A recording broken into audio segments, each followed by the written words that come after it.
You were never meant to hear this name. Alaric Duskbourne. It is not written in any history book, not carved into any gravestone, not whispered in the dusty archives of the old libraries where the truth still hides. And yet, the men who knew him are all gone, buried without markers, their descendants silent, either by choice or by something darker. I'm going to tell you why. But before I do, you need to understand this. Once you hear his story, you can't unhear it. This is the kind of truth that doesn't just change how you see the world. It changes you. So if you value the comfort of ignorance, stop now. If you're ready to see behind the curtain, subscribe to Dead Scroll and keep listening, because this is the point where the descent begins. In the winter of 1851, a man appeared on the outskirts of Greyhaven, a coastal settlement in Maine so small it didn't appear on most maps. He walked out a storm that had torn 3 ships from their moorings and left 42 men dead at sea. His coat was made from a material no one recognized, thick, seamless, almost metallic in the way it caught the lantern light. His eyes were the color of storms, gray, shifting, unreadable. He called himself Alaric, but when the townsfolk asked where he came from, his answer was always the same. Far beyond here. Beyond the maps, you know. At first, they thought he was a sailor, perhaps a survivor from one of the wrecks. But the local magistrate swore that his accent didn't match any known tongue. He spoke in flawless English, but with a rhythm, wrong somehow. Every syllable too deliberate. And then there were the things he knew. He could predict the tides without a glance at the moon. He treated illnesses with powders and tinctures that worked faster than anything the local doctor could produce. He fixed broken tools in ways that defied explanation. Iron bent without heat would smooth without a blade. People began to trust him, and that was his opening. Because Alaric Duskbourne didn't come to Greyhaven to be found. He came to seed something, an idea, a way of thinking that, once planted, would grow roots deep into a man's mind, until he could no longer tell where his own will ended and Alaric's began. And the first to fall under his influence was the town's most powerful man. The man's name was Silas Vayner, patriarch of Greyhaven's oldest and wealthiest family. Shipwright, merchant, and, if you believe the rumors, a man whose fortune came not from timber or trade, but from quiet arrangements with men who operated in shadow. Silas was the kind of man no one said no to. Until the night he met Alaric Duskbourne. It happened at the Black Gull Tavern, on the night the Storm's dead were brought ashore. Silas sat alone in the back, drinking dark rum by the fire, when Alaric walked in, not soaked from the downpour, not windblown, not even cold. Witnesses swore that when the door shut behind him, the wind stopped for half a heartbeat. He walked straight to Silas's table, sat across from him without invitation, and spoke a single sentence. No one remembers the exact words, only that Silas's expression changed from suspicion to something else. Not fear, not respect, something harder to read. From that night forward, Silas and Alaric were seen together often, but always in places where conversations couldn't be overheard. They walked the docks in the dark, visited the graveyard at dawn, and on one night, when the fog was so thick you couldn't see the street lamps, they entered the old lighthouse, the one that had been sealed since the keeper hanged himself years earlier. They stayed inside until morning. Within weeks, Silas began making decisions that startled even his own family. He canceled 2 major timber shipments without explanation, claiming conditions weren't right. He withdrew gold from his accounts and paid dozens of men to dig on a barren stretch of coastline no one in town had ever cared about. The digging went on day and night, guarded by armed watchmen who wouldn't speak a word. When someone asked Silas what they were looking for, he only smiled and said, "Not looking, preparing." Alaric was always there, overseeing but never lifting a tool himself. Sometimes he stood on the cliff's edge for hours, watching the horizon as if expecting something to appear. Some of the men said Alaric spoke to Silas in a language no one else understood, low, rhythmic, almost like a chant. And when he did, Silas would nod like a student receiving orders. Whatever Alaric told him, it was changing Greyhaven. And the change was about to spread far beyond the Vayner estate. That it began quietly, like a sickness with no fever. A whisper here, a strange habit there. Greyhaven's people, rugged fishermen, sharp-tongued traders, women hardened by the sea's cruelty, started behaving differently. Old grudges seemed to dissolve overnight. Men who'd fought over dock space for years suddenly agreed to share their catch. Debts, long outstanding, were forgiven without explanation. On the surface, it looked like peace was spreading. But the peace had a strange edge to it, like the silence before a storm. People were calmer, yes, but also quieter, more withdrawn, their eyes fixed too long on nothing at all. It was the children who noticed first. They spoke of strange gatherings in the Vayner barn after midnight. Lanterns covered with thick cloth, so no light escaped. The smell of burning herbs, sharp and metallic, drifting through the alleys. A sound, too low, steady, almost like the deep hum of the sea pressed against the shore. Then came the dreams. Entire families began describing visions they couldn't explain, standing on endless black beaches under a sky with no stars. A vast, dark shape moving just beyond the horizon. The sound of water rushing in their ears, though no waves broke. And always a tall figure in the distance, waiting, watching. The doctor in Greyhaven, an aging man named Cormac Leary, kept a journal of these incidents. In his entries, he noted that the dream sickness seemed to spread faster among those who'd recently spoken to Alaric Duskbourne. And it wasn't just the dreams. People began to repeat certain phrases, short, cryptic lines, without realizing they'd said them. Lines like "the shore is not the end" and "the tide remembers." The changes in behavior soon turned physical. Men with twisted backs straightened. A woman with failing eyesight swore she could see as clearly as in her youth. Wounds healed faster, but the price was subtle. Those who improved seemed less themselves. Their laughter was too sharp, their smiles too still. Silas Vayner was no longer the only one under Alaric's shadow. The town itself was bending, slowly, towards something it didn't understand. And the first man to resist would be the first to vanish. The first to resist was Elias Crowther, a fisherman whose hands were as calloused as the rocks he anchored his boat to. Elias had no use for strange men in stranger coats. He had lived through 3 shipwrecks, 2 fires, and a winter famine of 37. He trusted only what he could see, weigh, and gut with a knife. One evening, Elias returned from the docks to find his wife seated at their kitchen table, staring at nothing. Her dinner sat untouched. When he spoke her name, she didn't respond, just smiled faintly and whispered, "The tide remembers." That night she walked barefoot into the freezing surf, eyes open, breath calm, as if the sea itself had called her. Elias dragged her back to shore, wrapped her in blankets, and vowed to put an end to whatever was happening in Greyhaven. The next morning, he went straight to the Vayner estate, pounding on the door until Silas appeared. The 2 men argued, loud enough for the servants to hear every word. Elias accused Alaric of poisoning the town's mind, of twisting people into something they weren't. Silas only shook his head and told him, "You can't stop a tide, Elias. You can only drown in it or let it carry you." 2 nights later, Elias was gone. His boat was found drifting near the black cliffs, nets still coiled, no sign of struggle. But the strange part, the part that gnawed at the town's gut, was the state of the cabin.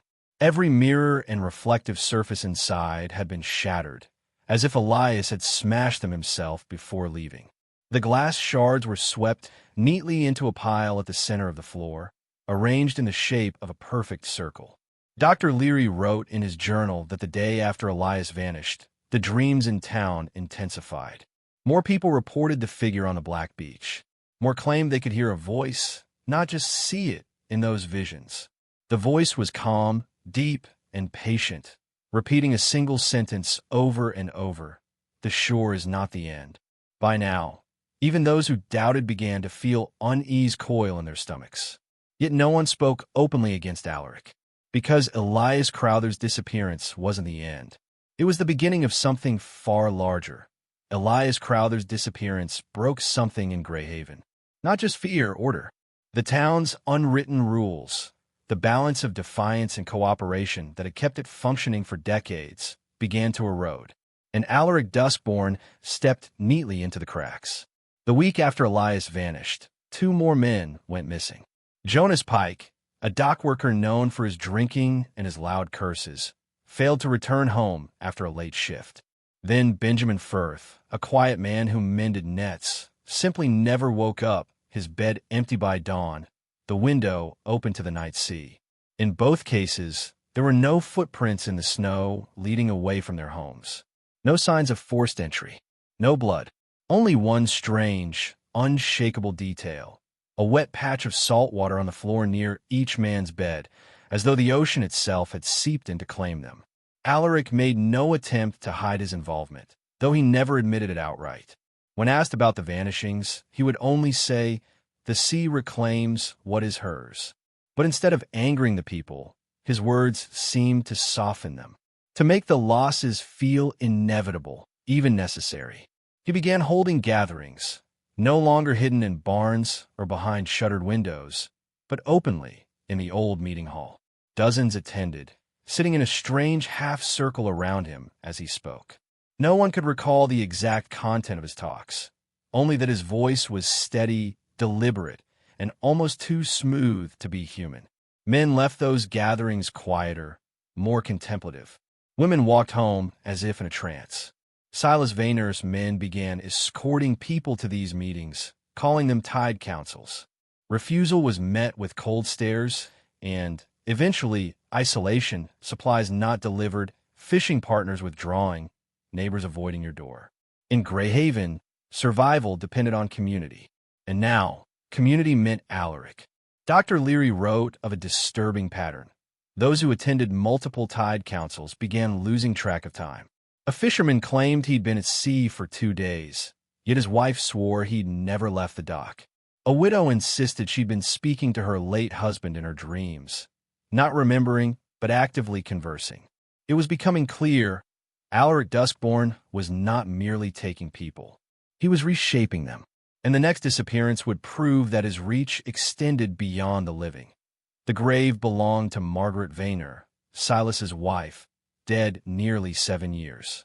She had been buried in the family plot on the hill above the harbor, beneath a marble headstone carved with an anchor and a verse from Psalms. Her death had been a quiet tragedy, pneumonia in a winter that took many, but the town remembered her kindness. She was one of the few Vayners who spoke to the fishermen as equals. On a morning in late January, the caretaker of the cemetery climbed the hill to clear snow from the paths. When he passed the Vayner plot, he stopped cold. Margaret's headstone was undisturbed, the soil above it smooth and frozen as it had been for months. But the grave itself was empty. He discovered it not by digging, but by the sound, hollow, as if the earth were no longer packed with coffin and bones. He fetched the constable, who ordered the grave opened. What they found was worse than desecration. The coffin was still there, intact, but the lid bore no nails. Inside, the lining was damp with salt water, and Margaret was gone. News spread like wildfire. In a town already hollowed by fear, the thought that the dead were no longer safe, that they could be taken, sent a quiet panic through the streets. Some whispered that Elias, Jonas, and Benjamin had been called the same way. Others avoided the cemetery entirely, as though the ground itself might open beneath them. Alaric did not deny it. In fact, when asked, he said only, "The tide reclaims more than flesh. It reclaims what is owed." And somehow, instead of rallying outrage, those words sank into people like a grim truth they'd always known but never spoken. Silas's behavior changed after that. He stopped appearing in public without Alaric at his side. The Vayner estate became a fortress, lamps burning all night, strange shadows moving across the windows. Ships owned by the Vayner fleet began sailing at odd hours, not for trade but toward unmarked points along the coast, where they'd anchor for days without explanation. Dr. Leary noted one more disturbing detail. Those who had lost loved ones began sleeping more deeply, sometimes for days at a time, waking with salt in their hair and sand beneath their nails. Greyhaven was no longer just a fishing town. It was becoming something else entirely. The outsider came in early February, when the sea ice was thick enough to trap smaller vessels in the harbor. His name was Captain Reese Callow, a retired whaler from Boston with a reputation for stubbornness and a hatred for superstition. Callow had heard rumors in the ports, stories of disappearances, of a stranger in a strange coat, and he dismissed them all as backwater hysteria. But he'd also heard that Silas Vayner's fleet was operating at a loss, and yet somehow turning greater profits than before. That, to Callow, was worth investigating. He arrived in Greyhaven by carriage, stomping into the Black Gull Tavern with a confidence the locals hadn't seen in months. He ordered whiskey, asked about Silas, and made no secret of his intent to straighten this nonsense out. The barkeep warned him in low tones, "If you value your soul, Captain, don't seek out the man in the gray eyes." Callow laughed it off. That evening, he went straight to the Vayner estate. Witnesses said the snow had stopped falling when Alaric opened the door. The two men stood in silence for a long moment before Callow stepped inside. No one knows exactly what was said in that room, but when Callow emerged hours later, he was changed. The swagger was gone.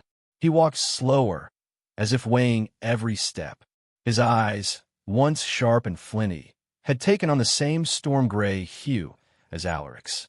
He returned to the tavern, sat at the bar, and said nothing until closing time. Then he stood, paid his tab in silver coins older than the Republic, and left without a word. Over the next few days, Callow became a fixture in Alaric's gatherings. The man who had come to expose the Tide Councils now sat in the front row, leaning forward like a disciple, hanging on every word. He began carrying a journal, scribbling notes in a language no one recognized, long, looping letters, not quite Latin, not quite anything else. One night, a dockhand overheard Callow speaking to Silas. "The Horizon's gate is nearly open. The tide remembers." By then, Dr. Leary's journal was clear. Alaric's influence didn't weaken with outsiders. It strengthened, and Callow's arrival marked another change. The beginning of the offerings that it began with objects. Small at first, a child's wooden toy left on the shore. A fisherman's knife laid carefully at the waterline.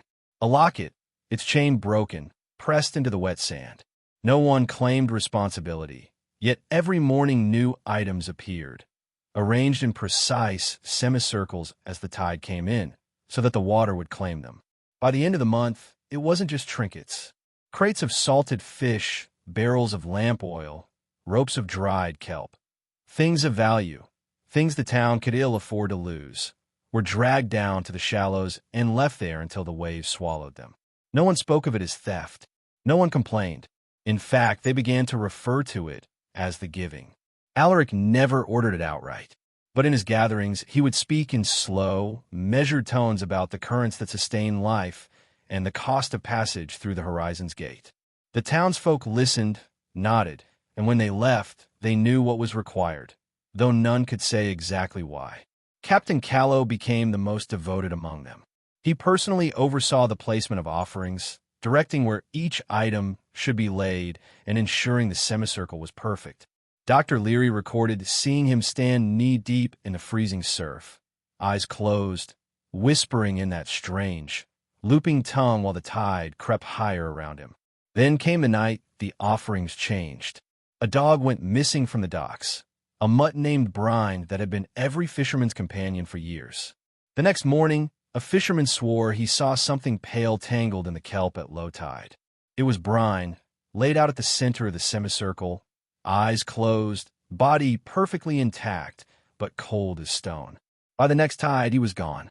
From then on, animals vanished with unsettling regularity. Chickens, goats, even a cow from a farm inland. Always the same. No sign of struggle, no blood, no tracks. Just absence, and a growing expectation that absence was owed. And then, on a night of fog so thick it choked the lamps, a young woman from the Vayner household walked barefoot into the water. When the tide took her, no one screamed. They called it an honor. They gathered in the meeting hall that night, the fog curling through the cracks in the shutters like restless fingers. Every bench was full. Men and women sat shoulder to shoulder, their faces pale, their eyes fixed on the figure standing before them. Alaric Duskbourne did not shout. He never needed to. His voice carried like the tide, steady, patient, unstoppable. He spoke of thresholds, how the world they knew was not the only one, how there were currents that ran deeper than the ocean, connecting distant shores of existence. He told them the sea was not merely water, but a veil, thin in places, strong in others, and that Greyhaven stood upon one of its weakest points. A gate, he called it. There is no death, he said, his eyes sweeping the room. Only passage. You mistake the stillness of the body for an ending, but it is only the pause between tides. The offerings are not loss. They are tribute, payment for the current that will carry us where the map ends. No one moved. No one dare breathe. Then he turned his gaze to Silas Vayner, who rose without hesitation. Silas spoke not as a man under influence, but as a believer. We are chosen to keep the gate open. The tide remembers who serves and who resists. Service means safety. Resistance means being taken unprepared. Callow stepped forward, lifting the journal in his hands.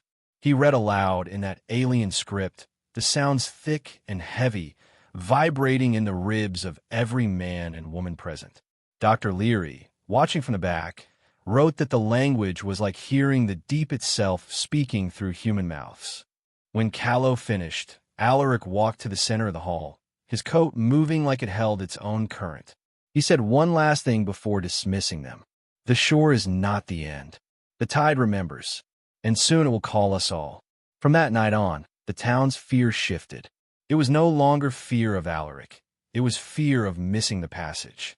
People began volunteering to make offerings. Mothers whispered to their children that they should be proud if they were chosen. The disappearances no longer needed secrecy. They became part of Greyhaven's rhythm. And somewhere deep in the black water off the coast, something was waiting.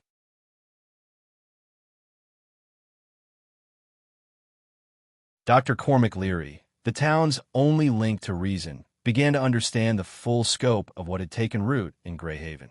He had watched neighbors vanish, witnessed dreams turn into waking obedience, and cataloged the patterns of disappearance with a meticulous hand.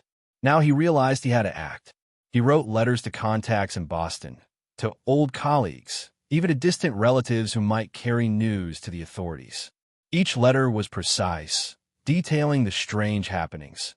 Missing townsfolk, unnatural knowledge among the young, the tidal rituals overseen by Alaric Duskbourne. He described the man's voice, the hypnotic cadence, the strange language that seemed to reshape thought itself. But when the letters were dispatched, something was wrong. Days later, he received a single reply, not from the recipient, but from the post office itself. A curt note, no such town exists. Confused, Leary investigated. He rode to the outskirts, measuring the distance to the next known settlement, only to find the road impossibly elongated, snowdrifts that had never existed blocking his path.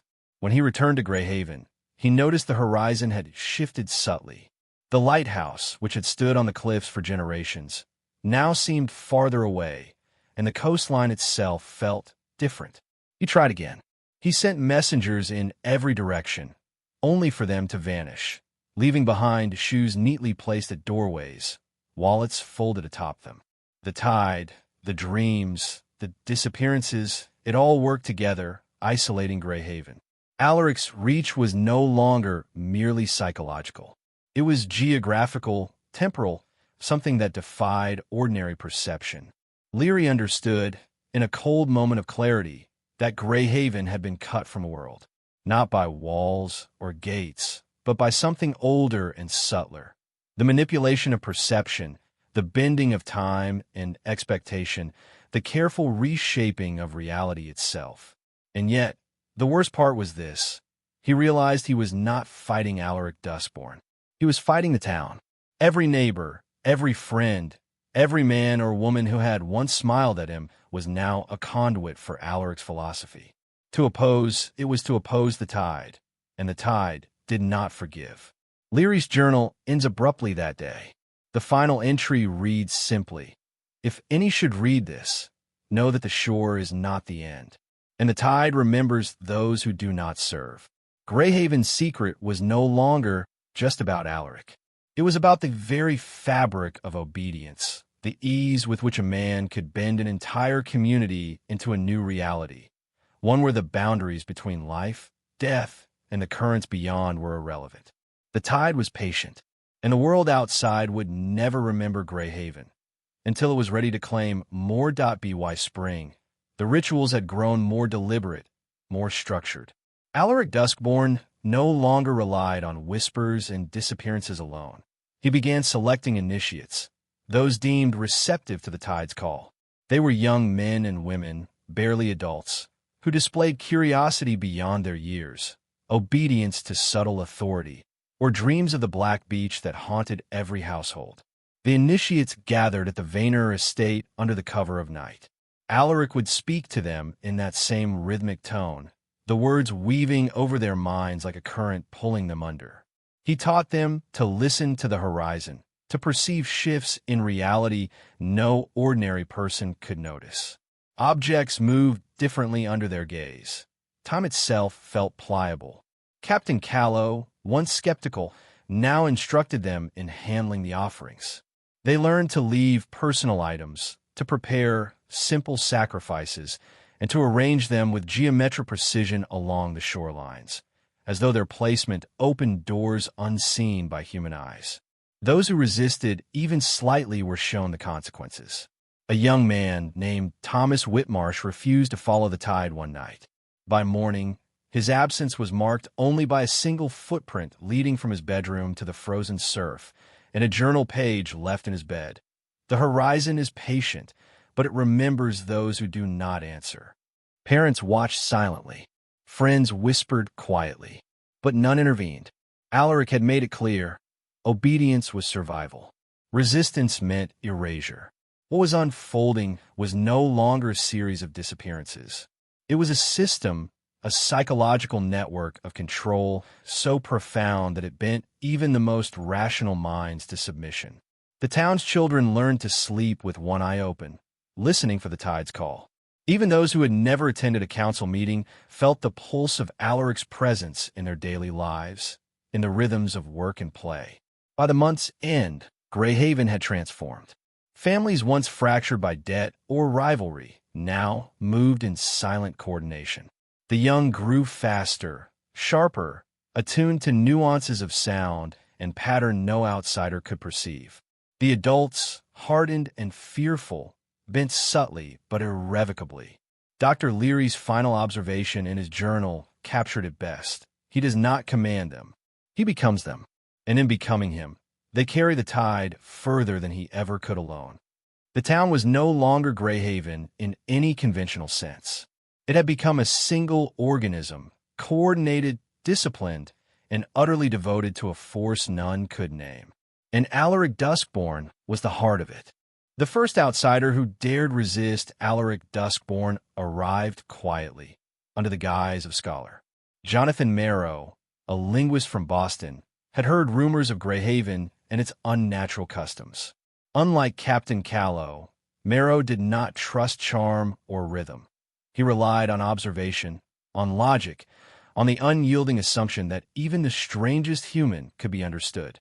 From the moment he stepped into the town, he felt it, the current underfoot, the almost imperceptible pull toward obedience.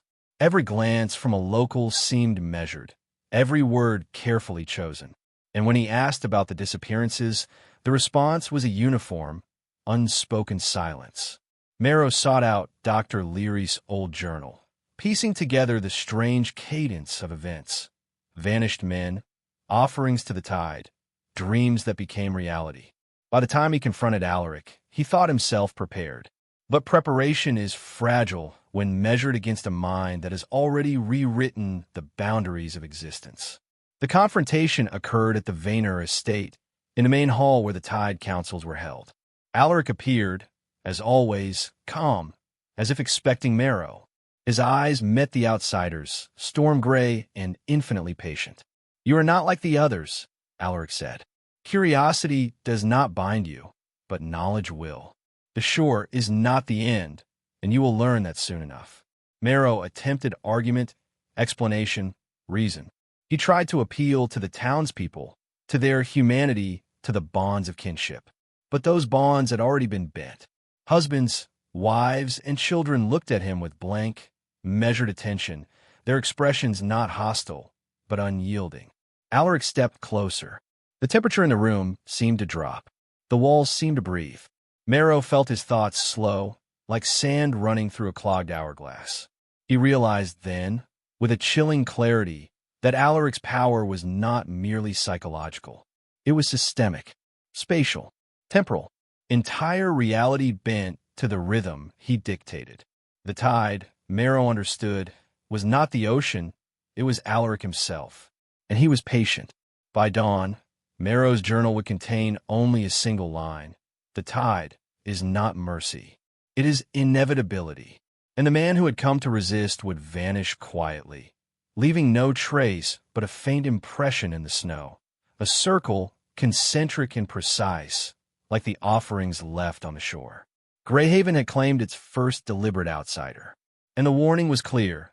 No one could resist the tide for long. By mid-year, the subtle manipulations of Greyhaven's reality became undeniable. Those who had remained in town for months began noticing impossible shifts, sunsets that lingered too long, mornings that arrived without warning, days and nights blending into each other with disorienting fluidity. Clocks failed to keep time. Shadows stretched in directions that defied the position of the sun. Alaric Duskbourne did not speak of these phenomena. He did not need to. They were lessons, and every lesson reinforced his presence. People came to rely on him to interpret the world around them. The horizon itself became a guide. Fishermen swore that the tides responded to his will, retreating when he wished them to, and surging when he deemed necessary. Children learned to navigate the coastline with uncanny precision, as if the landscape itself bent subtly to Alaric's design. Dr. Leary, though increasingly isolated, recorded the effect in his journal with a sense of horror and awe. Entire houses seemed to shift positions overnight. Footpaths appeared where none had existed before, while old roads vanished into frozen marshes. Those who resisted even the smallest instruction from Alaric found themselves lost in their own homes, waking to find furniture rearranged in patterns that defied memory or logic. Even the animals reflected his influence. Dogs and cats, once familiar companions, began moving in patterns reminiscent of the tidal offerings, circling in arcs, observing the water with uncanny attention. Birds avoided the town entirely, and livestock refused to approach certain fields as though an unseen boundary had been imposed. Alaric did not simply bend minds. He rewrote the very rules of the environment. In Greyhaven, to resist him was not merely dangerous. It was impossible. A man could fight his own thoughts, deny his impulses, reject the rituals, and yet the world itself would conspire to guide him back into obedience. By now, Captain Callow, the initiates, and even Silas Vayner acted as extensions of Alaric's will. The town was a single organism, its pulse dictated by the rhythm of the tide and the commands of one man who had become something more than human. Dr. Leary's last entries describe a new terror, the perception that the town was alive, that Greyhaven itself was aware of thought and will, and that it acted to preserve Alaric's dominion. Resistance was no longer merely futile. It was unimaginable. The tide, he realized with a shiver, was not external. It was everything: the sea, the town, the people, and it all remembered who served. By late summer, Alaric's influence over the initiates had taken a form that was no longer subtle. The young men and women chosen for service were undergoing transformations that the townsfolk spoke of only in whispers, if at all. Their eyes, once ordinary, now carried a strange shimmer, as though reflecting the horizon of some distant, unseen world. Their movements became precise, deliberate, and unnaturally synchronized, almost as if each limb obeyed a will beyond their own. Alaric had begun introducing ritualized exercises. The initiates would stand at the shore in the dead of night, water lapping at their ankles, hands raised as though to embrace the horizon itself. He would speak in that deep, looping language, the cadence slow and hypnotic. The words seemed to ripple outward, carrying through the town, touching every soul in subtle ways. Even those who were not present felt the pull, their dreams invaded by visions of black beaches and endless tides. The rituals escalated. Salt water was poured over heads. Chants were repeated in synchrony with the rise and fall of the surf.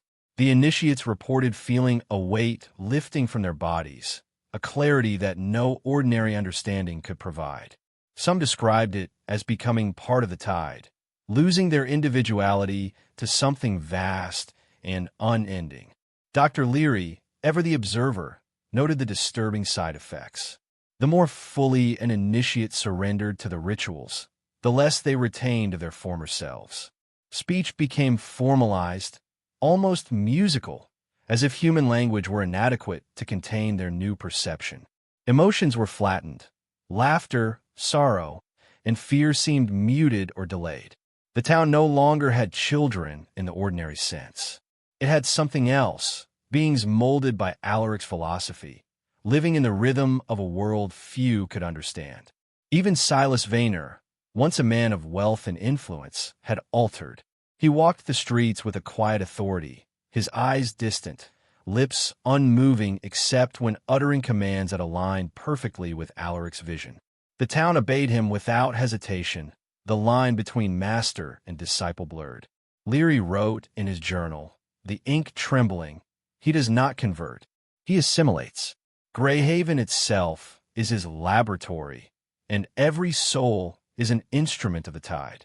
Those who resist are erased. Those who obey cease to be themselves. By the end of that summer, the initiates were no longer mere townsfolk. They were extensions of Alaric Duskbourne, creatures of thought, rhythm, and tide. And the transformation was far from complete. It happened on a night when the fog was so thick it pressed against the town like a living thing. The tide was high, the wind low, and the moon hidden behind a veil of clouds. Alaric had called the initiates to the shore, instructing them to arrange the offerings in a pattern more intricate than ever before. Every movement, every step, every glance was synchronized with the rhythm of his voice. Dr. Leary, from his hidden vantage point in the old lighthouse, watched in horror. The townspeople began vanishing, first in pairs, then in clusters, slipping into the surf as if the water itself had pulled them under. There was no struggle, no scream, only the faint hum of the tide and the distant echo of Alaric's chant. The shore was empty in moments. Families who had been together, children playing at the edge of the waves, adults tending to offerings, all gone. Dr. Leary could not believe what he was witnessing. It was not simply disappearance. The people were being absorbed into the environment itself, leaving only faint impressions in the sand, small depressions where bodies had stood, perfectly preserved for a moment before the tide erased them entirely. Alaric did not rejoice. He merely watched, arms folded, his storm-gray eyes reflecting the water. The initiates remained at their positions, statuesque, their faces serene. Captain Callow, standing knee-deep in the surf, whispered the alien phrases Alaric had taught him, guiding the flow, orchestrating the vanishings with exacting precision. By dawn, the town was silent. No footprints remained in the snow, no sign of struggle or flight. Greyhaven had ceased to exist as it had been. And yet the tide, the rhythm, the presence of Alaric Duskbourne remained as palpable and commanding as ever. Dr. Leary wrote, trembling, in his journal, "He does not kill. He integrates."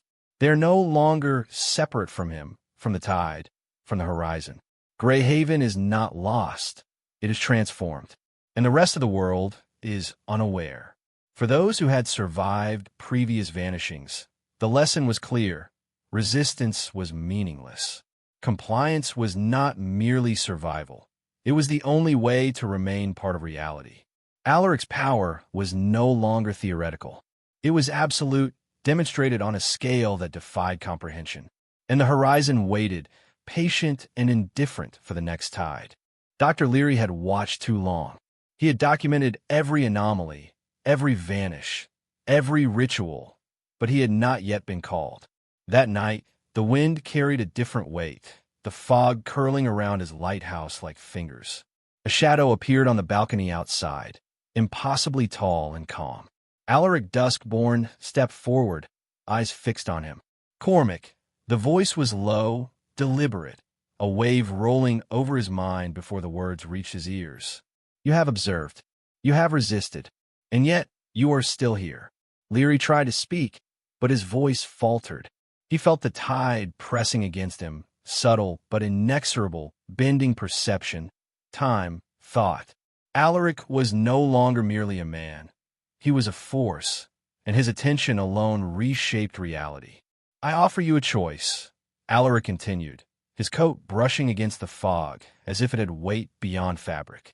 "You may join the tide, Cormac. Learn what it truly means to see beyond the horizon, or you may continue to resist and be erased, not violently, not painfully, simply removed as if you had never been."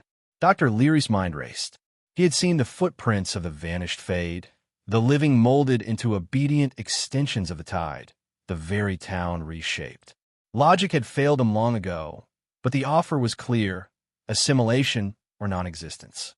"If you join," Alaric said, "you will see what no human mind has ever been allowed to witness.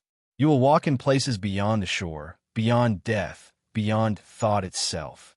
You will serve the horizon, and it will serve you in turn." Leary felt a pull, subtle at first, like the tide tugging at his boots.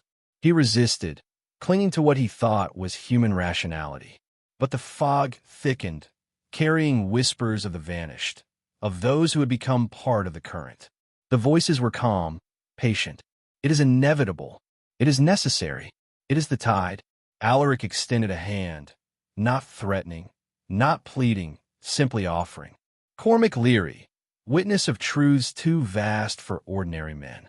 Will you see, or will you be unmade?"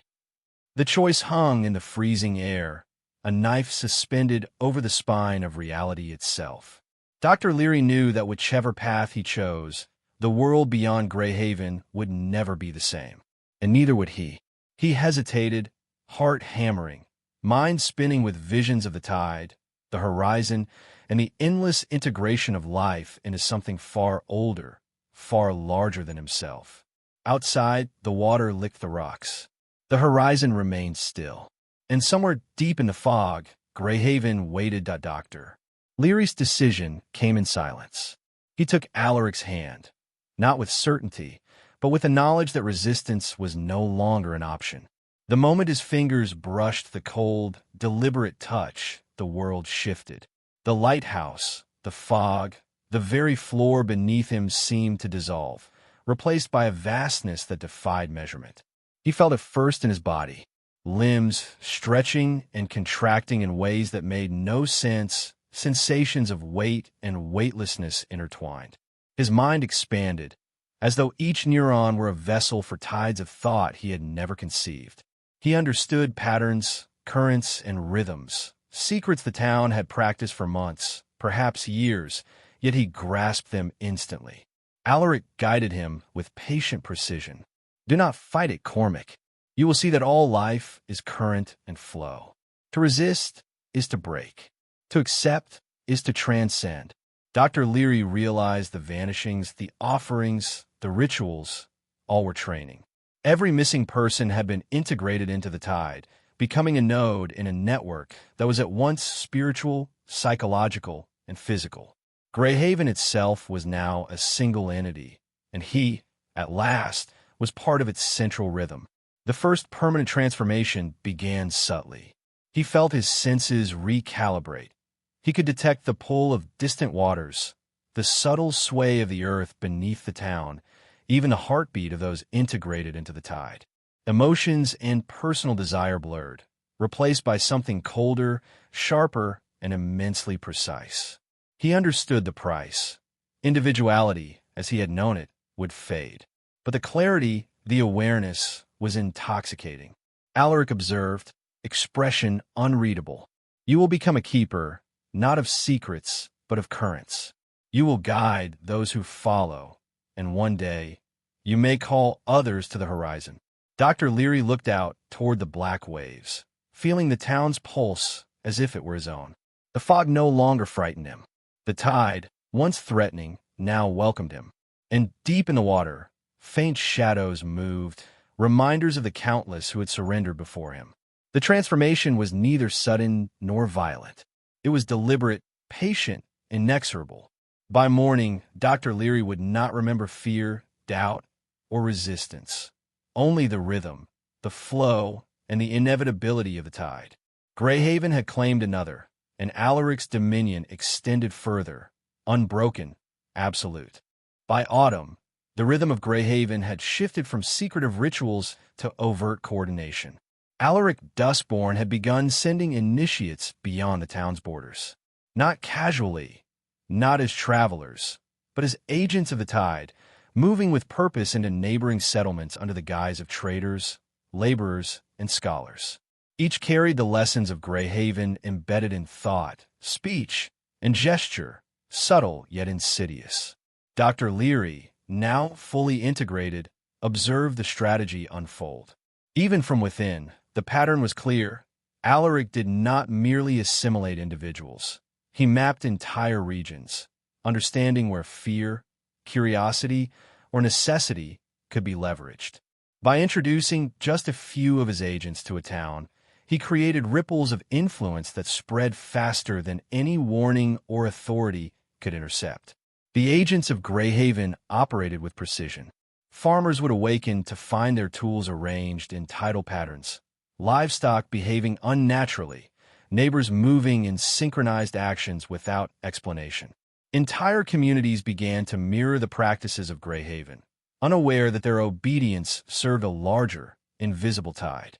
Alaric's voice, always patient, echoed through these new territories, not physically, but through suggestion, rituals, and subtle instruction.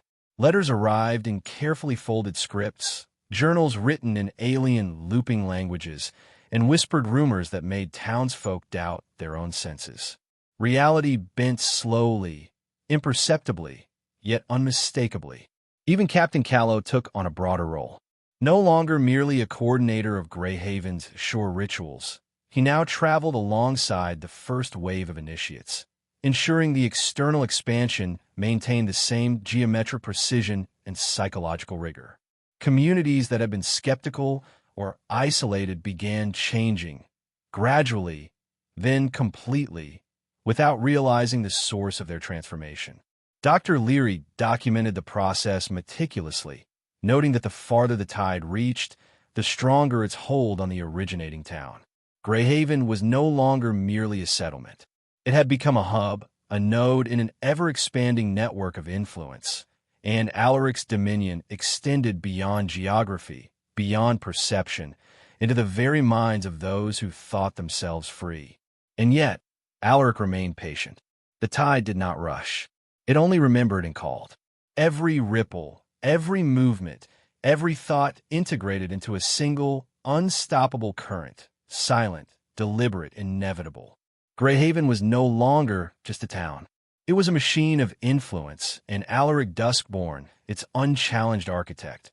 Weeks after the first wave of initiates left Greyhaven, reports began trickling back, not through letters, but through observation and subtle communication. One town, Hallow's Edge, located 20 miles to the east, experienced an event that even Dr. Leary could not have predicted. It started innocuously. Animals disappeared, fences were found dismantled in perfect patterns, and crops were laid in semicircles along the edges of the river. But soon, humans began to vanish. Children first, then elders, then entire households. There was no struggle, no sign of violence, only absence, and a sense that the missing had been taken in accordance with some invisible rhythm. The remaining townsfolk moved differently. They spoke with measured cadence, their eyes reflecting awareness beyond human comprehension. Families conducted rituals learned from whispers in the night, leaving objects at the waterline as the tide approached, mimicking the patterns of Greyhaven. Those who resisted were subtly pressured.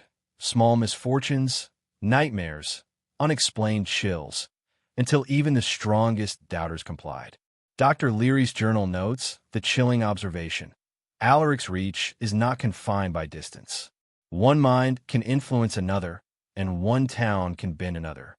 The tide flows beyond our understanding. Those who serve do so willingly, yet unknowingly, and the rest are compelled by the very currents that sustain them. Even Captain Callow, traveling to coordinate the process, was astounded. He described entire neighborhoods aligning themselves to the tides of ritual and obedience without instruction. Hallow's Edge had become a satellite of Greyhaven, functioning perfectly under Alaric's philosophy, though he had not yet physically arrived. Alaric himself remained in the town, observing silently, calculating, waiting. He understood that influence could spread faster than the physical presence of his initiates. The tide, he knew, was both subtle and absolute, capable of infiltrating perception itself. By the time winter arrived, multiple towns along the coast displayed synchronized behavior.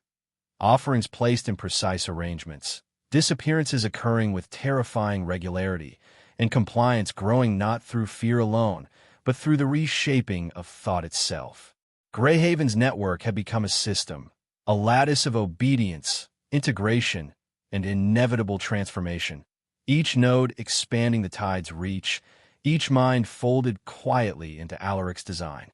And somewhere beyond sight, beyond touch, the horizon waited. Patient, indifferent.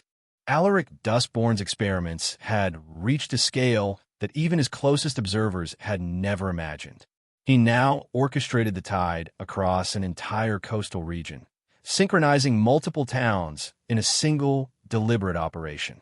It was no longer about individual obedience. It was about controlling the flow of reality itself.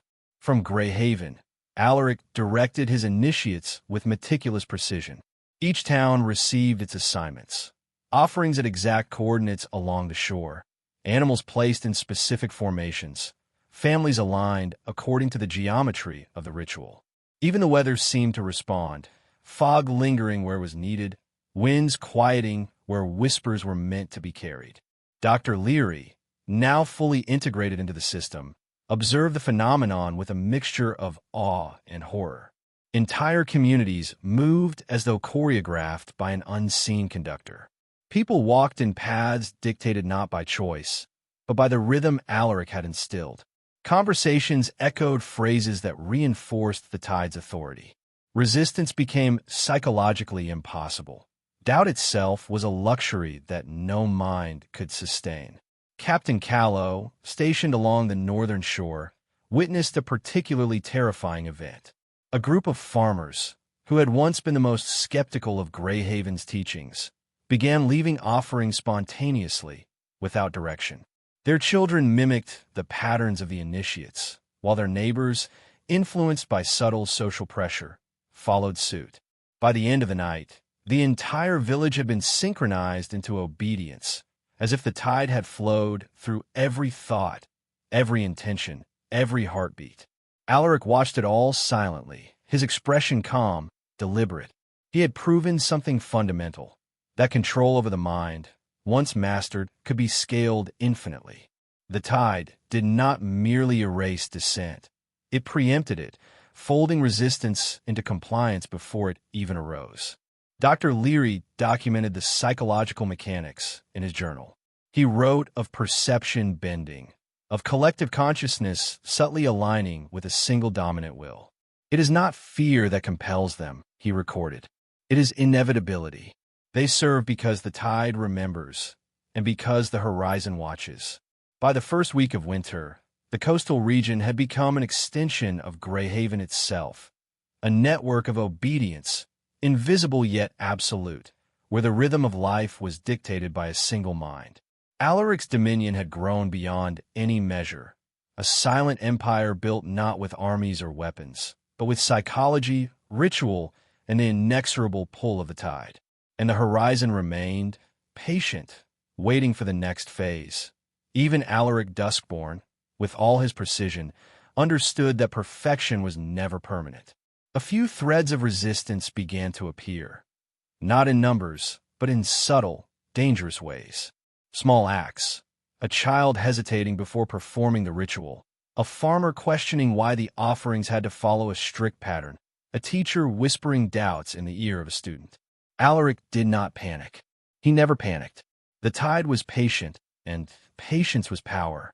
He studied these deviations as a scientist studies anomalies in a controlled experiment, calculating how much pressure could be applied before the system broke, or before it could be reshaped.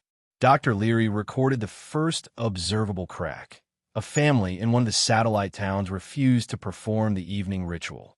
Their home became strangely cold, the air heavy with the weight of the tide. Windows rattled without wind, shadows lingered unnaturally long, and even the animals seemed unsettled. The family's hesitation, though small, resonated through the town like a faint tremor along the shore. Alaric acted deliberately. He sent 2 initiates, subtle and invisible to most, to observe and correct the deviation. They did not coerce, they reminded. Whispers, gentle but authoritative, filled dreams. Small misfortunes nudged the resistors toward compliance. Within hours, the family resumed the ritual, now more precise than before. The ripple of defiance had been contained, reinforced into obedience. Captain Callow, ever meticulous, noted in his own journal that the system's success was dependent not on brute force, but on anticipation. Alaric's influence did not simply punish. It reshaped thought, preempted rebellion, and turned hesitation into opportunity. Resistance was folded into the tide before it fully formed, like a hand guiding a river back to its course. Dr. Leary understood, with a cold clarity, the full scope of Alaric's genius. The towns, the initiates, the satellite networks, they were not just obedient. They were adaptive.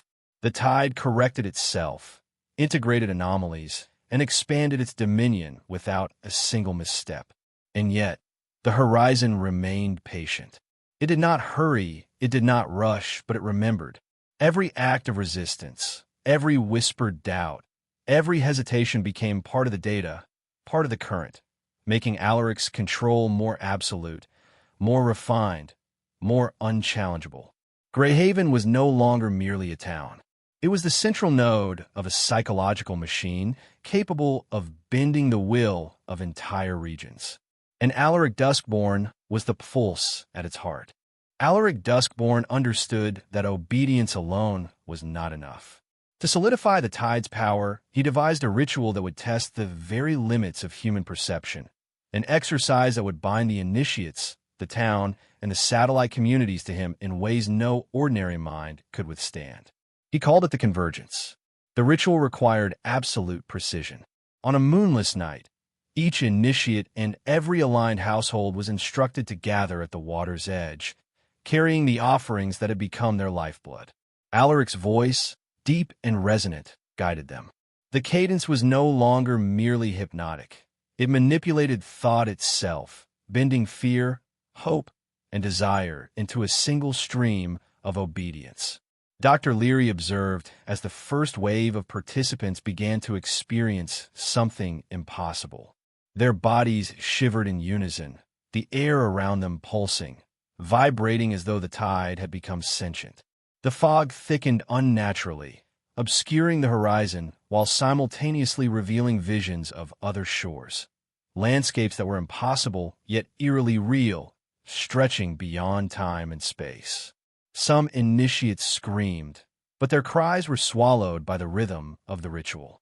Others fell silent, overwhelmed by a simultaneous awareness of life, death, and the spaces between.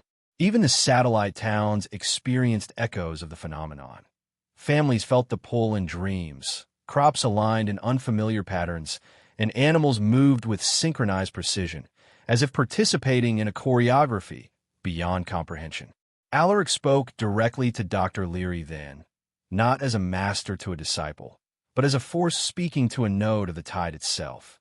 Observe, Cormac. Witness the boundaries of mortality and perception fold. This is not death, nor life, but integration. Those who endure are no longer separate. They are the tide itself. Leary felt it. Not fear, not anticipation, but a profound shift in his consciousness.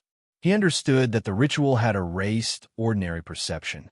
Individuals no longer existed as singular entities. They were nodes in a network of energy, awareness, and obedience. The water, the fog, the sand, they were conduits of the same current. When the convergence concluded, Greyhaven had transformed once more. The participants emerged changed, their eyes reflecting horizons beyond human sight, their thoughts synchronized with the rhythm of the tide. Those who resisted entirely had been absorbed, leaving only subtle impressions, like footprints in shifting sands that the tide would eventually erase. Dr. Leary's journal entry that night was chilling. The tide has become indistinguishable from life itself. To resist is to vanish. To obey is to transcend. And yet, no man may claim mastery. Only Alaric Duskbourne remains absolute. The first report reached the outside world not through newspapers, letters, or official channels, but through a trembling voice carried across the winds of rumor. A traveling merchant, passing near the satellite towns, noted the unnatural uniformity in behavior, the eerie quiet that followed children as they moved in perfect rhythm along the shoreline, the farmers' uncanny precision in planting and arranging their fields. He had witnessed disappearances, families who vanished without trace, leaving behind only small, geometric impressions in the sand. At first, he assumed superstition or exaggeration, but the pattern was undeniable. Entire communities were operating in synchrony, a network of obedience invisible to ordinary eyes, but terrifyingly real to those who observed closely. Dr. Leary, now attuned to the system from within, realized the implications. The ripple effect was spreading faster than Alaric could physically manage.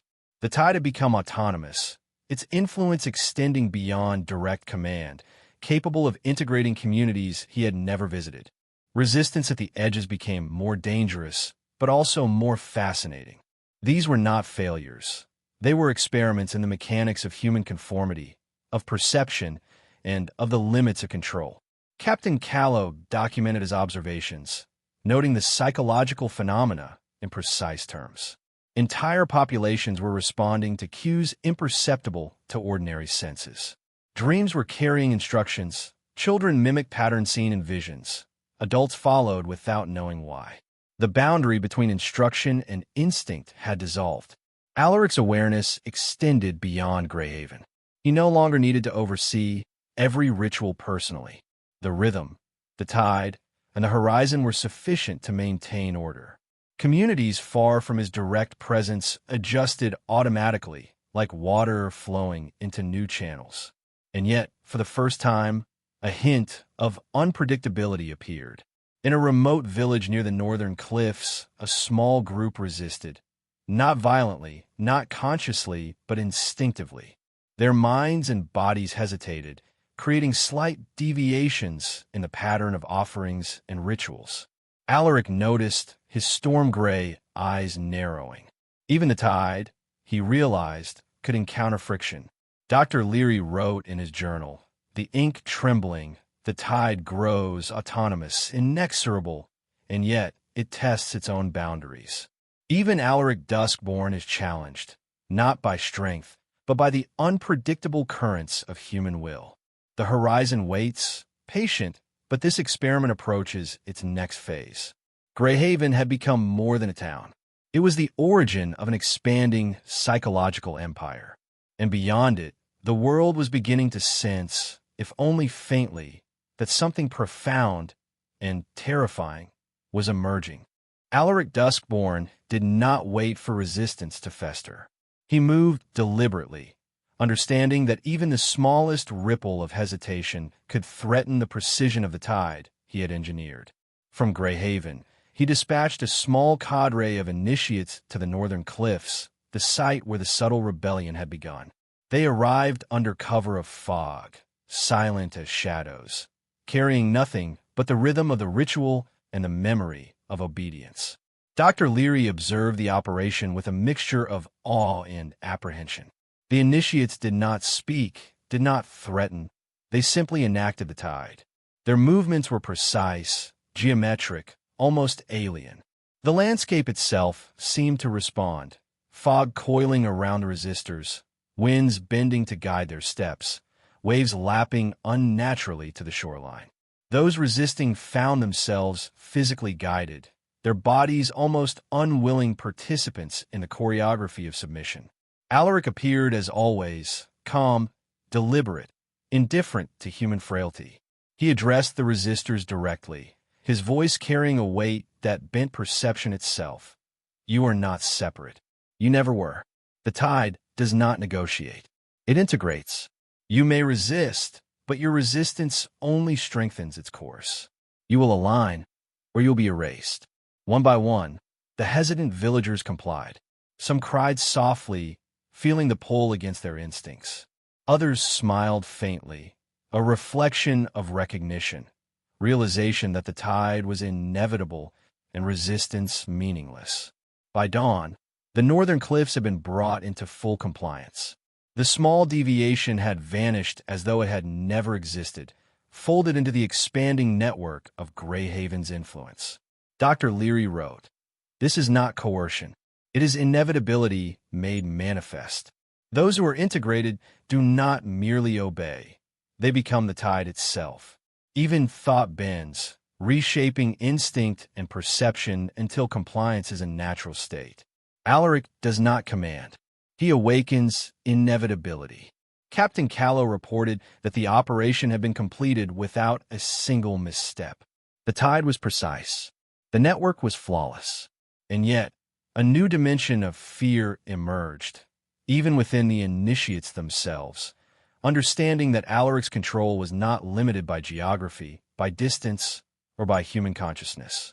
It was a force, patient, absolute, and infinitely adaptable. Greyhaven was no longer simply a town or a node. It had become the center of a living, breathing system of dominance. Alaric Duskbourne had demonstrated that the human mind was as malleable as clay, and the horizon, silent, vast, and indifferent, watched the tide expand into infinity, B.Y. Winter's zenith. The integration of towns into Alaric Duskbourne's tide had reached a critical mass. Entire communities operated not merely under guidance, but as living extensions of the system itself. Streets, homes, farms, and families moved in synchronized harmony with rituals, patterns, and imperceptible commands that even Dr. Leary could barely track. Greyhaven's influence had become a lattice of thought, behavior, and perception that defied conventional understanding. Dr. Leary felt the first real tremor within himself. Though fully integrated, a quiet awareness stirred, a flicker of identity questioning its own existence. He remembered what it meant to be singular, to act independently, to think privately. And yet, every impulse of self was subtly corrected by the tide, folded into Alaric's pattern before he even realized it. The paradox was intoxicating. Awareness of freedom without freedom, thought without ownership, life without singularity. The satellite towns exhibited similar tensions, though most residents were oblivious to their own transformation. Some moments of hesitation, some tiny deviations in ritual, emerged, but the tide, Alaric's invisible hand, corrected them instantly. Human will, when untamed, became part of the system, redirected rather than destroyed. Even rebellion was folded back into obedience, reinforcing rather than threatening the network. Alaric watched it all with calm detachment. He had constructed a machine not of metal or fire, but of mind, perception, and behavior. Communities were nodes, humans were conduits, and the horizon itself, the unseen, patient boundary, served as the measuring stick of his power. Every hesitation, every doubt, every faint flicker of resistance strengthened the tide by providing new data, new methods for integration, new understanding of human compliance. Dr. Leary documented the effect meticulously. We are no longer singular beings. We are data, nodes, currents, memory, desire, thought. They are instruments of the tide. To resist is impossible, and yet the awareness of impossibility itself is now part of the tide. Even my own consciousness is both observer and subject, participant and instrument. Captain Callow confirmed these observations on the northern coast. Every town now demonstrated independent alignment with Greyhaven's rhythm, acting in concert without communication, without instruction, and sometimes without conscious awareness. The system was self-propagating, self-correcting, and infinitely scalable. Alaric Duskbourne had created a psychological empire, silent, absolute, and terrifyingly intelligent. It was a dominion that required neither armies nor violence. It demanded only compliance, and the world, inch by inch, bending before its inevitable tide. Word of the strange events, whispered rumors, and inexplicable vanishings finally reached the corridors of power. A provincial magistrate, uneasy merchants, and a small contingent of clergy began to notice patterns in the disappearances along the coast. Ships reported missing crews. Towns spoke of families vanishing as though swallowed by the fog itself, and travelers spoke of synchronized behavior that defied reason. Alaric, ever patient, allowed these observations to unfold. He did not intervene directly. The tide was sufficient, yet he observed the attention keenly, knowing that curiosity, fear, or intervention from the outside world could provide both risk and opportunity. Dr. Leary recorded every detail, understanding the stakes. Exposure could accelerate the spread of the tide or provoke resistance strong enough to test its limits. The first investigation party arrived at Hallow's Edge, ostensibly to assess the missing, yet their presence was barely noted. The townsfolk, already integrated into the rhythm of Greyhaven, responded predictably, polite, cooperative, yet following the invisible cues Alaric had seeded. Disappearances were explained away with plausible stories, misdirection, or calm reassurances that disarmed curiosity before it took root. Captain Callow, dispatched ahead of Alaric, monitored the investigators. His movements were imperceptible, his guidance subtle. The investigators reported feeling inexplicable unease, hearts pounding at night, fleeting visions in the fog, and a creeping sensation of being watched. None could articulate what they sensed, yet all recorded an intuitive caution. Alaric remained in Greyhaven, unmoving, eyes storm-gray and calculating. He understood the dynamics of power beyond physical presence. The investigators were merely additional nodes in the unfolding experiment. Their curiosity, misgivings, and fear became data, information about the resilience of the tide, its reach, and the limits of human understanding. Dr. Leary noted in his journal, "The tide encounters scrutiny now, but scrutiny itself bends. Observation strengthens integration. Those who watch closely begin to adopt the rhythm unconsciously. Even authority is subject to the inevitable pull. Alaric does not dominate. He aligns, and the alignment absorbs resistance into the pattern." By the end of the first week, the outside authorities left with reports claiming nothing unusual, their doubts unvoiced, their record sanitized. Greyhaven's influence had expanded invisibly, transforming observers into unknowing participants. The system had survived scrutiny, growing stronger, more subtle, more impervious. Alaric's empire was no longer confined to geography. It had become a network of minds, subtly manipulating and expanding, bending the very perception of reality across hundreds of miles. The tide was unstoppable, and the horizon remained patient, waiting for its next pulse. Alaric Duskbourne did not merely observe authority. He infiltrated it. He understood that true power lay not in towns or families, but in those who dictated law, faith, and commerce. One magistrate, skeptical and ambitious, became his first test subject among the powerful.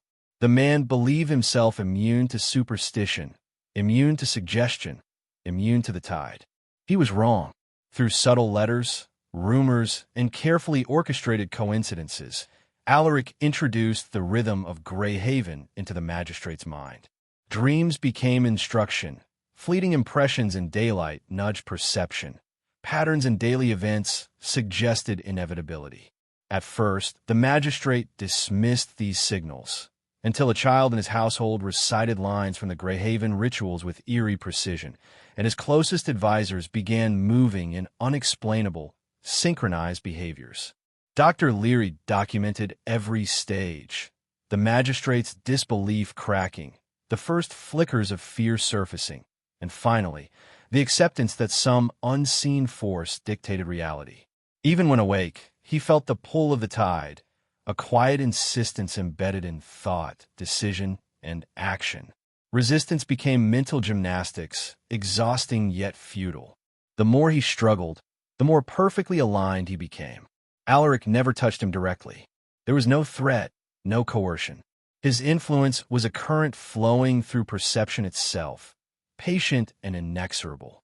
Every choice, every hesitation, every thought was gradually folded into the rhythm of the tide, until the magistrates became an instrument of Alaric's design. Captain Callow reported the results with detached precision. The magistrate now acted in perfect alignment with Greyhaven's expansion, unknowingly enforcing the tide's principles across his jurisdiction.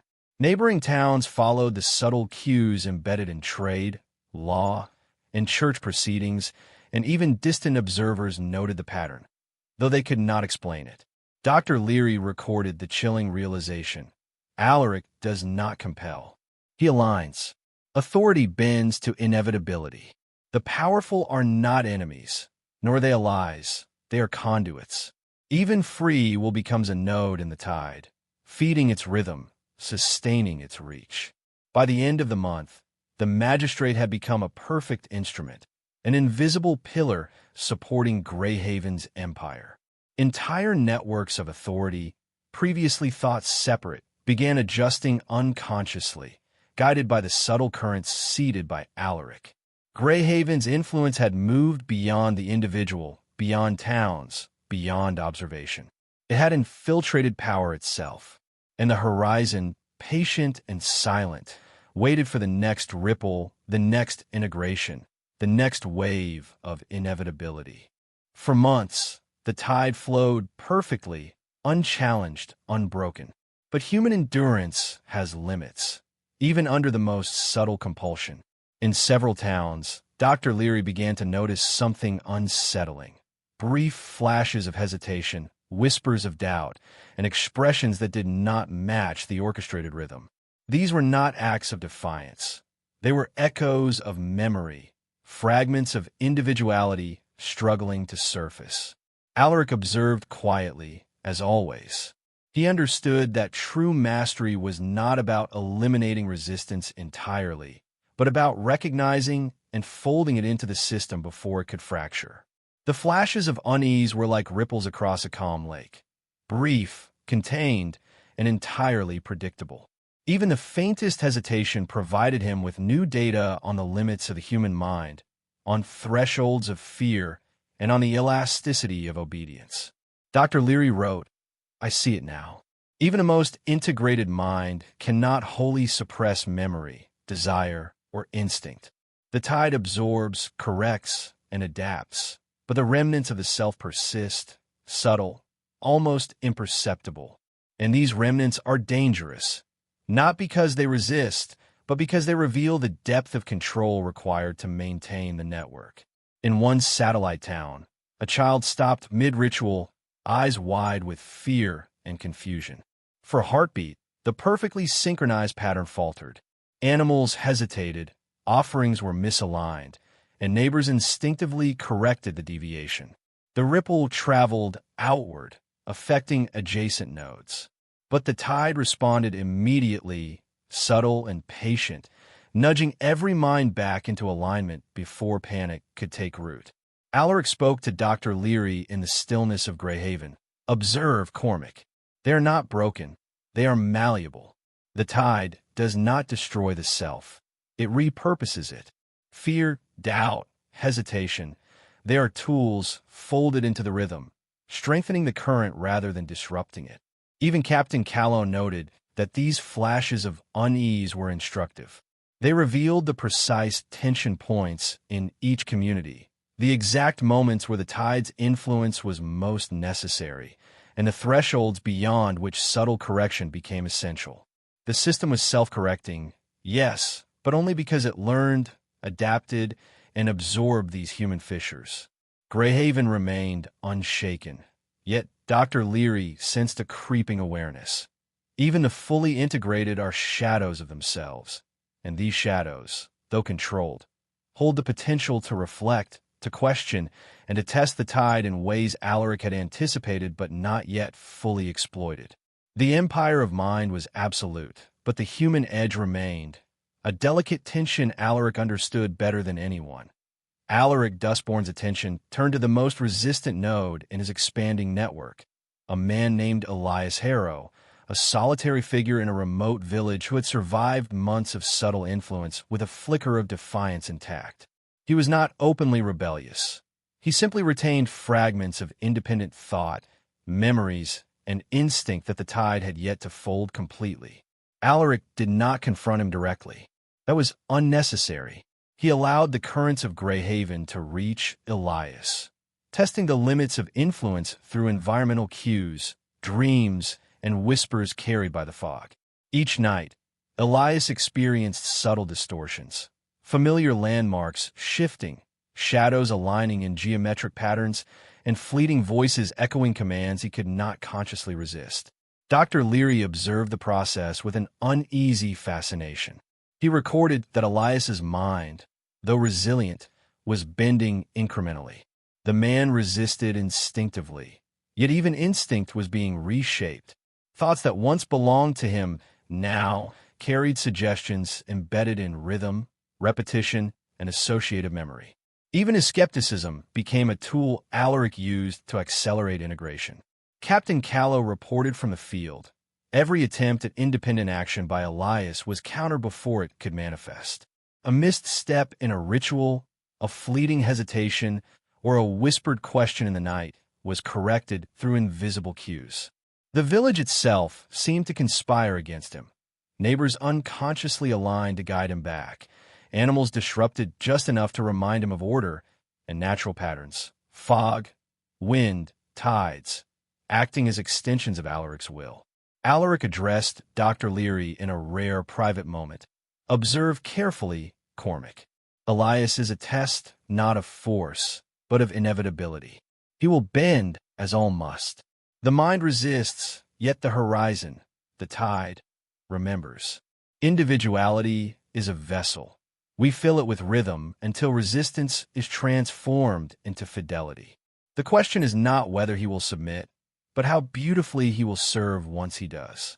By the third week, Elias's mind had begun to fracture, not violently, but in the subtle, terrifying way of a mind reshaped from within. Memories blurred into suggestions, instincts shifted into obedience, and even private thoughts carried the pattern of the tide. Resistance had become a shadow of itself, a ghost folded into Alaric's network, reinforcing the inevitability of his dominion. Dr. Leary wrote in his journal, Greyhaven's reach is no longer local, nor merely psychological. It bends the edges of reality itself, reshaping thought, perception, and will. Even the most resilient mind is a node in the current, and Alaric Duskbourne is the pulse at its center. The horizon remained patient, indifferent, and unbroken as the tide continued its inexorable expansion. Even within the perfectly synchronized network, fear began to surface, not overt, not defiant, but as subtle tremors in thought, whispers in dreams, and fleeting hesitation in action. Dr. Leary observed the first ripple along the edges of the integrated towns. A mother paused mid-ritual. A child hesitated while arranging offerings. A town counselor experienced a momentary lapse in the cadence of his decisions.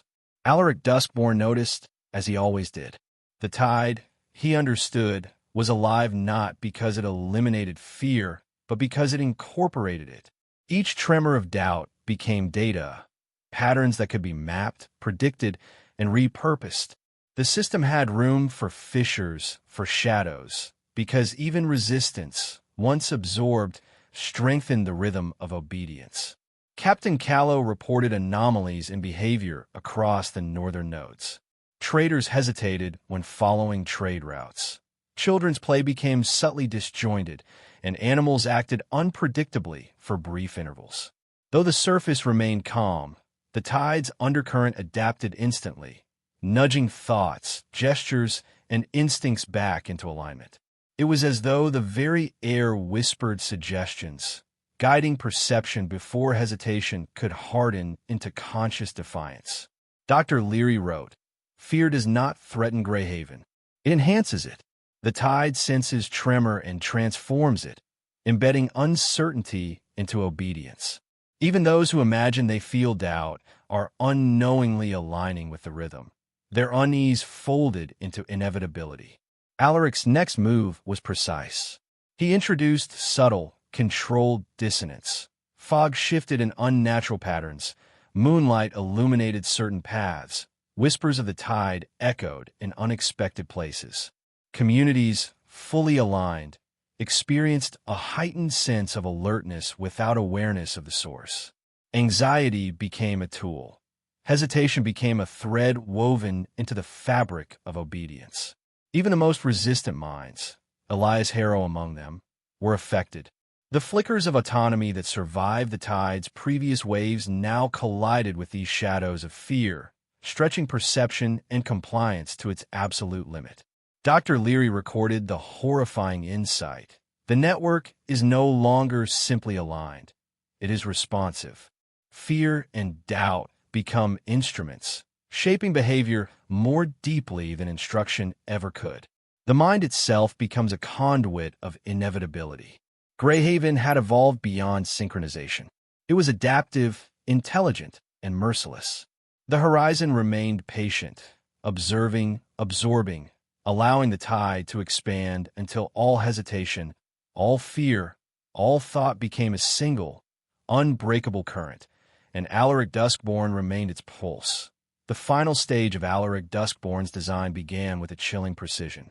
The network, now vast and self-sustaining, was ready for complete integration, a merging of thought, perception, and instinct that would leave no node untouched. The air itself seemed to thrum with expectation, as if Greyhaven's pulse had extended beyond the horizon, anticipating the next wave. Dr. Leary observed from the center of Greyhaven, fully aware of the enormity of what was about to unfold. Entire towns, authorities, and satellite communities were synchronized to the rhythm.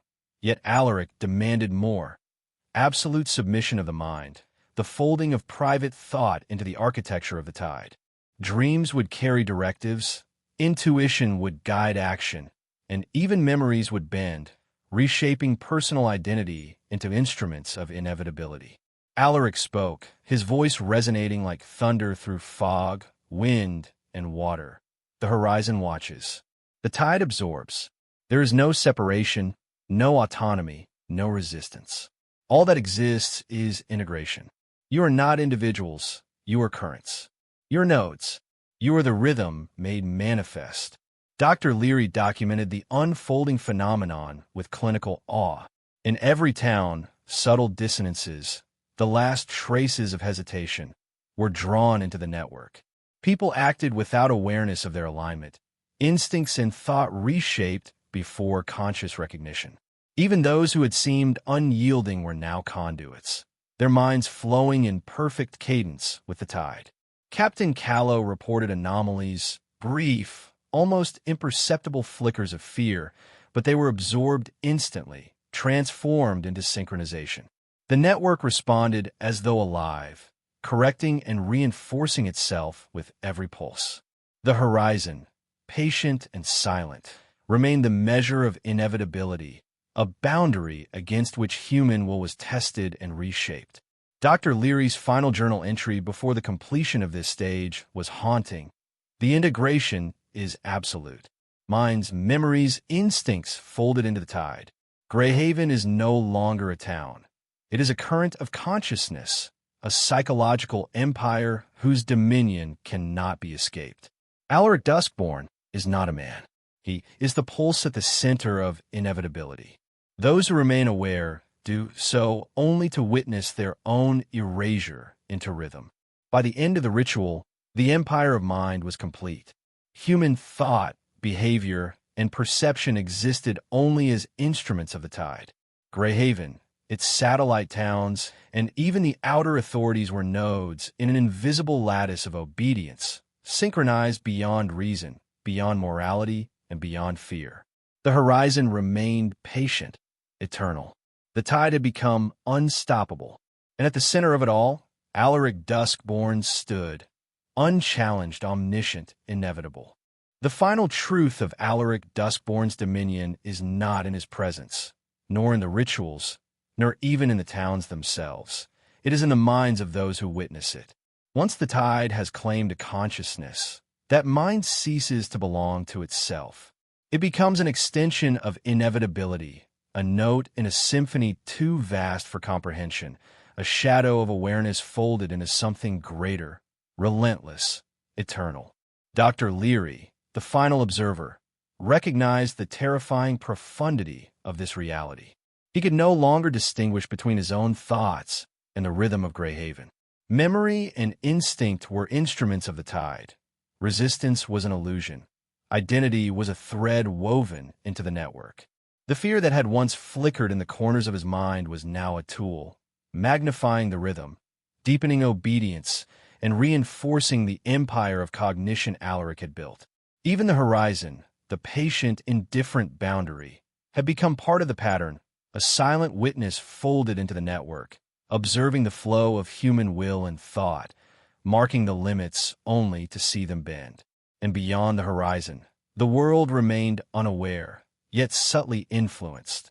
Those connected directly or indirectly began acting in alignment with the inexorable pulse emanating from Greyhaven, as though the tide had begun to move quietly outward, unconsciously shaping civilization itself. Captain Callow reported with an eerie calm that the network had reached perfection. There was no deviation, no hesitation, no hidden fissure large enough to disrupt the rhythm.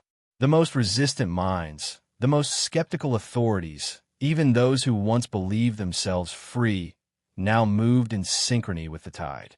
Alaric's vision, his dominion of thought, perception, and instinct, was complete.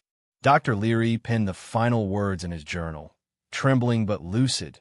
To witness Alaric Duskbourne is to confront the true nature of inevitability. He is not a man. He is a force.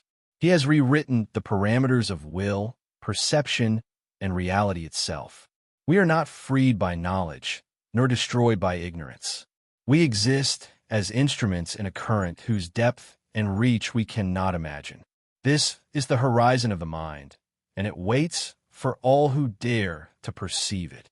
And so the tide continues, silent, patient, unstoppable. The towns, the authorities, the minds, every node exist as part of a vast, living network. Resistance is a shadow, awareness a fleeting tremor, and Alaric Duskbourne remains at the center, the pulse of inevitability, eternal and unchallenged. The lesson is clear and terrifying. Knowledge of the tide changes a man forever. Once seen, once understood, there is no turning back. You carry it with you, the awareness of currents beyond control, of rhythms that bend reality itself. And the horizon waits for you. Before we descend fully into the shadows of Alaric Duskbourne's world, pause for a moment. Hit that like button if you dare to confront truths most men will never see. Subscribe and activate the bell. Join the few who follow the currents others cannot perceive.